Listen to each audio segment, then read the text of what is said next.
Olá, seja bem-vindo ao resumo da semana da Buildings. Eu sou Ellen Costa, hoje é dia 8 de julho e eu vou compartilhar com você as principais notícias do mercado imobiliário corporativo desta última semana. Lembrando que essas notícias estão disponíveis no portal da revista Buildings e também nas principais plataformas de streaming. E se você estiver assistindo pelo YouTube, o link das matérias está no box de descrição do vídeo. Então vamos para a nossa primeira notícia, que foi publicada no portal da revista Buildings, com informações do valor econômico. A adoção do trabalho híbrido promove mudanças na rotina dos escritórios. O que tem se visto nos últimos meses é a volta dos profissionais ao mercado de trabalho com a reabertura dos escritórios. Isso tem acontecido, entretanto, com um diferencial nas grandes empresas. Muitas delas estão de cara nova, tanto no que diz respeito ao espaço físico quanto à dinâmica de trabalho. Muitas passaram a apostar em layouts que estimulam novas formas de interação e colaboração entre os funcionários, clientes e gestores. Pesquisa da consultoria KPMG, realizada com 361 companhias no Brasil, indica que 38% das grandes empresas reduziram o tamanho do ambiente de produção durante o confinamento social. A pesquisa foi respondida por empresas dos setores de varejo, energia e tecnologia. Essas disseram que pretendem manter o novo formato de seus ambientes de trabalho, mesmo após a pandemia. Quanto ao espaço físico, 14% passaram por uma redução nas lajes, mas esperam retomar as metragens anteriores. Para o vice-presidente de RH da PepsiCo Brasil, Fábio Barbagli, abre aspas, desde o início do nosso projeto de reforma, queríamos proporcionar aos funcionários um espaço onde eles quisessem ficar, que potencializasse a criatividade e a conexão, além de transmitir uma sensação de estar em casa. Hoje temos um escritório mais eficiente, que promove o bem-estar por meio de elementos de decoração, paisagismo e cores. Fecha aspas. De acordo com Fernando Diziaca, sócio-diretor da Buildings, o retorno dos colaboradores aos escritórios e toda essa movimentação das empresas serve para constatar o aquecimento e a retomada do setor de imóveis comerciais. Abre aspas. Os escritórios permanecem e dificilmente deixarão de ser uma realidade para as empresas. Mesmo as de tecnologia, mais propensas ao modelo home office, não devolveram seus escritórios em regiões consolidadas de São Paulo. Outras até expandiram seus espaços e a região da Nova Faria Lima, por exemplo, continua cobiçada. Fecha aspas. Para ler a matéria completa, acesse o portal da revista Buildings.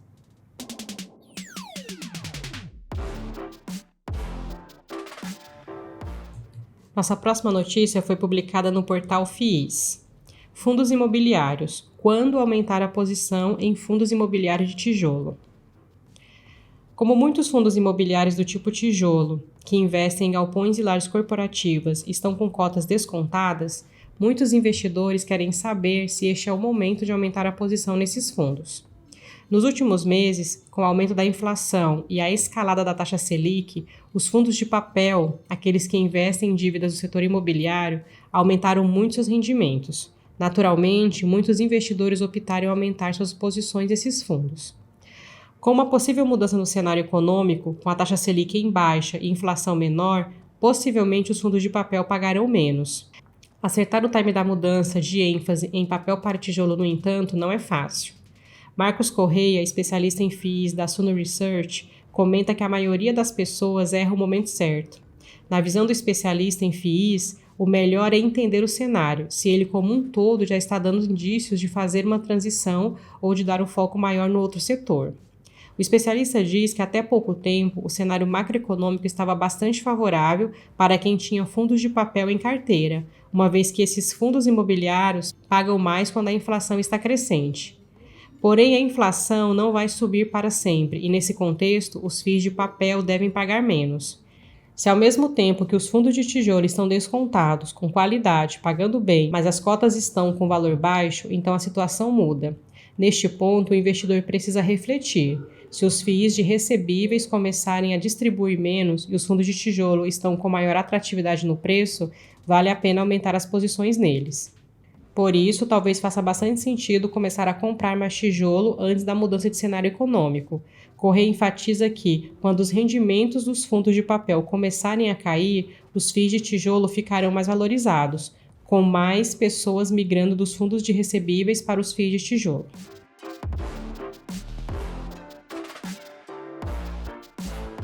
Nossa próxima notícia foi publicada no portal Suno.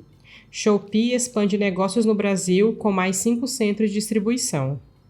A plataforma de e-commerce de Singapura, a Shopee, decidiu aumentar sua logística no Brasil com mais 5 centros de distribuição nos últimos meses, dentro do modelo cross-docking. A Shopee não informou os valores do investimento. O modelo cross-docking funciona a partir do momento que o cliente compra um produto na plataforma de e-commerce. Ele é enviado ao centro de distribuição e, por meio de um sistema de redistribuição, é enviado ao cliente, sem manter o produto por um longo período de tempo dentro do armazém. Os centros estão em São João do Meriti, Rio de Janeiro, Campinas, São Paulo, Ribeirão Preto, São Paulo, Contagem, Minas Gerais e Santana de Parnaíba, São Paulo. Nestes 3 últimos municípios, a nova estrutura começou a operar em junho passado. A companhia informou ainda que o primeiro centro inaugurado no Brasil, em Barueri, São Paulo, está temporariamente fora de operação devido a planos de modernização. Agora o CD Santana de Parnaíba atende à demanda da região. O objetivo da Shopee com os novos CDs é aprimorar o processo de envio dos produtos e reduzir prazos, uma vez que o e-commerce possui um alto volume de vendas de mercadorias a um preço unitário baixo.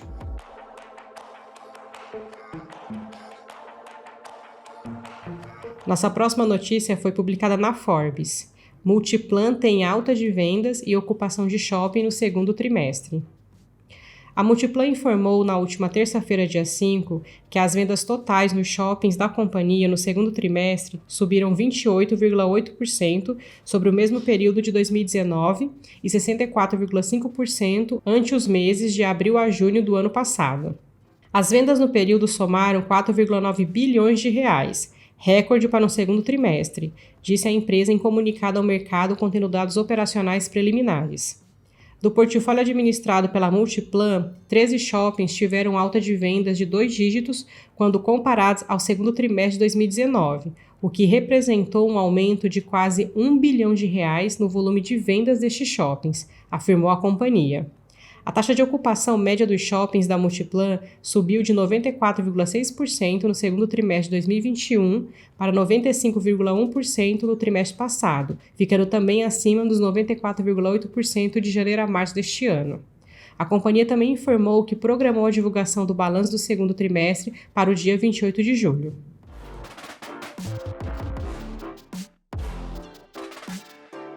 Nossa última notícia foi publicada na Money Times. Fundos imobiliários de CRIs lideram entre os mais indicados para julho, segundo 13 corretoras. Os fundos imobiliários de certificados de recebíveis imobiliários, os CRIs, são a maioria entre os FIIs mais recomendados por 13 corretoras para o mês de julho. Um levantamento feito pela Money Times mostra que 5 dos 12 mais indicados são de CRIs. Na sequência, aparecem os segmentos de galpões e escritórios, com 3 recomendações cada. Apesar dos FIIs de recebíveis, que têm um rendimento de dividendo médio elevado quando comparado ao segmento de tijolo, liderarem em número de ativos indicados, o Bresco Logística, BRCO11, fundo de galpões, foi o que conquistou a maior quantidade de recomendações individuais. Com 9 indicações de compra para julho, o BRCO11 é o fundo mais recomendado pelo 4º mês consecutivo. Com gestão ativa, o FII busca gerar renda através da exploração comercial de galpões logísticos de alto padrão. De acordo com o BTG Pactual, o BRCO11 apresenta queda de 0,68% em junho. Em relatório, o banco destacou o andamento de 2 obras do fundo, que poderão resultar no aumento de 0,02 centavos por cota nos resultados mensais futuros do fundo.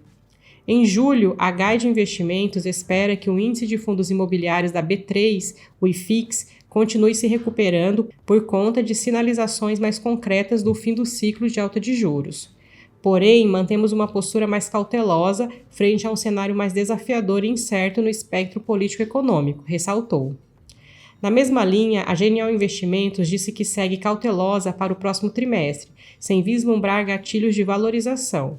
Segundo a corretora, a análise se baseia em fatos como incerteza política e aumento do risco fiscal no Brasil. Já o Itaú BBA segue com perspectiva otimista para o mercado imobiliário no médio e longo prazo. Mesmo considerando a alta na taxa de juros nos próximos meses, esperamos que os fundos imobiliários continuem com uma boa relação risco-retorno versus outras classes de ativos, destacou o banco. Porém, o BBA também enfatizou que incertezas em relação ao cenário político, além dos riscos fiscais brasileiros, podem trazer volatilidade no curto prazo. Precisamos acompanhar de perto o movimento da curva longa de juros, mas de forma geral a situação econômica deve ser analisada em paralelo, pois uma alta de juros e inflação acompanhada de uma economia forte pode ser benéfica aos fundos imobiliários, disse em relatório. E antes de finalizar, te convido para conferir os artigos e outros conteúdos e notícias disponíveis no portal da revista Buildings e também no nosso canal no YouTube. Então, por hoje é só. Vou me despedindo por aqui, desejando que você tenha um excelente fim de semana. Sou Ellen Costa, espero que você tenha gostado do nosso resumo e nós voltamos então a nos falar na próxima sexta-feira. Um abraço e até lá!